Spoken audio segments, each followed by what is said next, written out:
Hey everybody, Nick Espinosa, your Chief Security Fanatic here, and today we are talking about Facebook because Facebook doesn't know what it does with your data or where it goes. Now, I stole that title straight from Vice, and I'm going to be cribbing hard, paraphrasing from them or quoting them directly quite a bit here because this is alarming, but while it's alarming, this actually isn't news. This is just a confirmation that we have known about for years. We knew these things were going on. Now we're getting internal documents from Facebook that say exactly that. But here's what's up before I actually talk about the things from, well, forever ago.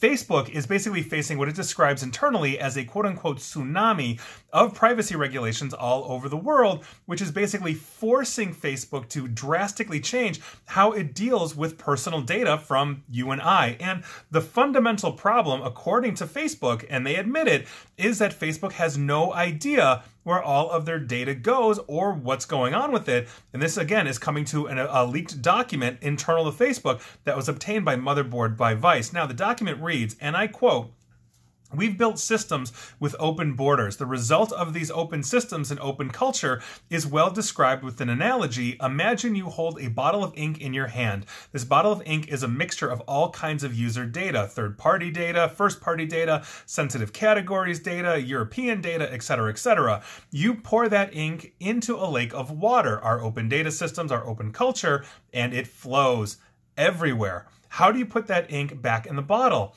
How do you organize it again such that it only flows to allowed places in the lake?" And that, I think, is an excellent analogy. Now, the document was written last year by Facebook privacy engineers on the ad and business product team. Their mission is to, quote, "make meaningful connections between people and business, which sits at the center of our monetization strategy and is the engine that powers Facebook's growth," according to basically a recent job listing for that team. So in other words, you can read it right in their ad listing of what they think that team should do.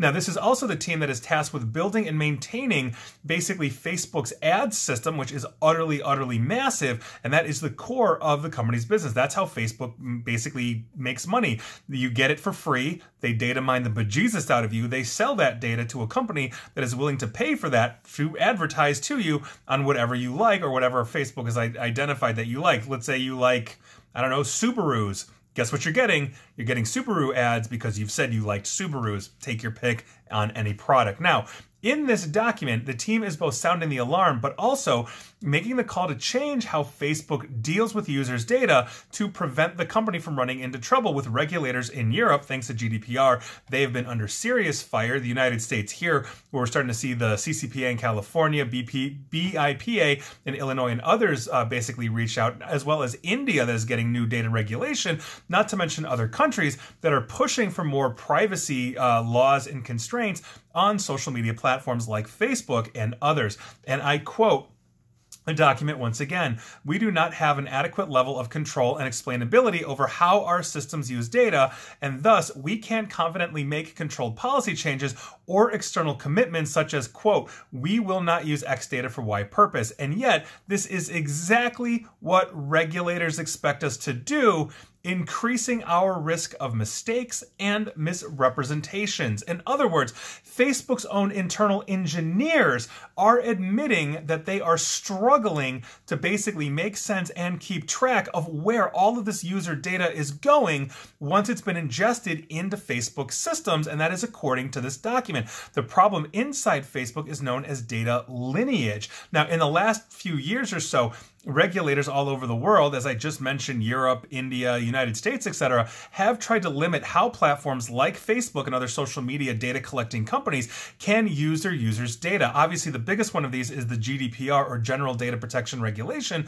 which went into effect in May of 2018. Now, in Article 5 of this, basically the GDPR law mandates that personal data, quote, must be collected for specified, explicit, and legitimate purposes and not further processed in a manner that is incompatible with those purposes. Now, essentially what that means is that every bit of data, like a user's location, religious orientation, these are the kinds of things that Facebook collects, can only be collected and used for a specific purpose and cannot be reused for another purpose. So, for example, Facebook could take your phone number that you provided to basically protect your account with two-factor authentication, and then they basically fed that into the people you know feature as well as to advertisers. And back then, Gizmodo, with the help of researchers, caught Facebook doing this and eventually required the company to stop because it was violating it. Essentially, you are using the one purpose for your phone number is to authenticate you, and then you're saying, oh, we've got your phone number now we're going to do something else with it.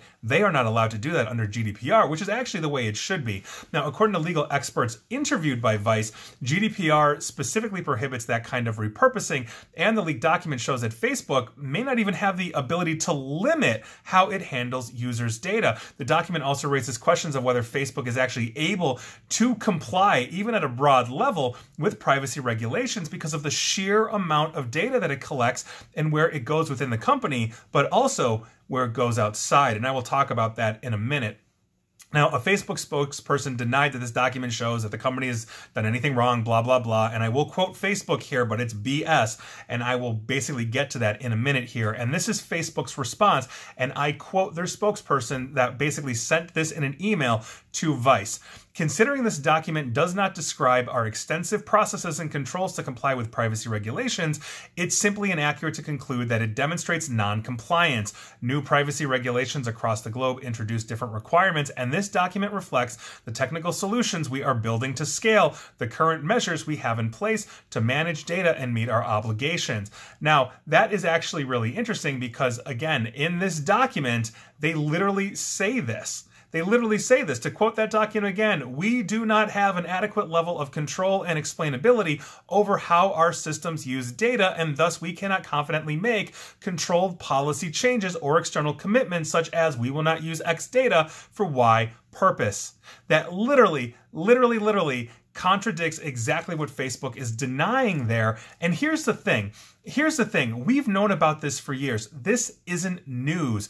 This basically is simply a confirmation of existing articles and publications and research and reporting that have been published over the years on this. Now, I did a quick Google search and checked this out from April 3rd of 2019 from Bloomberg, just a little more than 3 years ago. To quote the April 3rd, 2019 Bloomberg article, researchers at UpGuard, a cybersecurity firm, found troves of user information hiding in plain sight, inadvertently posted publicly on Amazon's cloud computing services. The discovery shows that that a year after the Cambridge Analytica scandal exposed how insecure and widely disseminated Facebook users' information is online, companies that still control that information at every step still haven't done enough to seal up private data. In one instance, Mexico City-based media company Cultura Colectiva openly stored 540 million records on Facebook users, including ID numbers, comments, reactions, and account names. That database was closed on Wednesday, that would have been April 2019, after Bloomberg alerted Facebook to the problem and Facebook contacted Amazon. Facebook shares basically paired gains after that report, and it goes on. Another database for a long defunct app collected at the pool, basically this app is called At the Pool, listed names, passwords, and email addresses for 22,000 people. UpGuard doesn't know how long they were exposed as the database became inaccessible while the company was looking into it. Now, Facebook shared this kind of information freely with third-party developers for years before cracking down more recently. The problem of accidental public storage could be more extensive than those two instances. UpGuard found 100,000 open Amazon-hosted databases for various types of data, some of which it expect aren't supposed to be public. So we have known about this for years. Over 100,000 Amazon-hosted databases containing Facebook information was basically a bombshell report in 2019. And so I went back into my own archives. I've been doing daily videos and podcasts like for forever. And do you know what the title for my video/podcast was on April 3rd, 2019? And I quote my own title, Breaking: Facebook had 2 bombshell reports today that could have seriously exposed you. This isn't news. This is confirmation of what we've known all along. And please like, share, follow me here on Facebook and Twitter, where you will have your data exposed because they don't know what they're doing with it. And please feel free to subscribe to me at YouTube as well, where I hope they're more controlled. And as always, stay safe, stay online, and please stay private. Thanks all.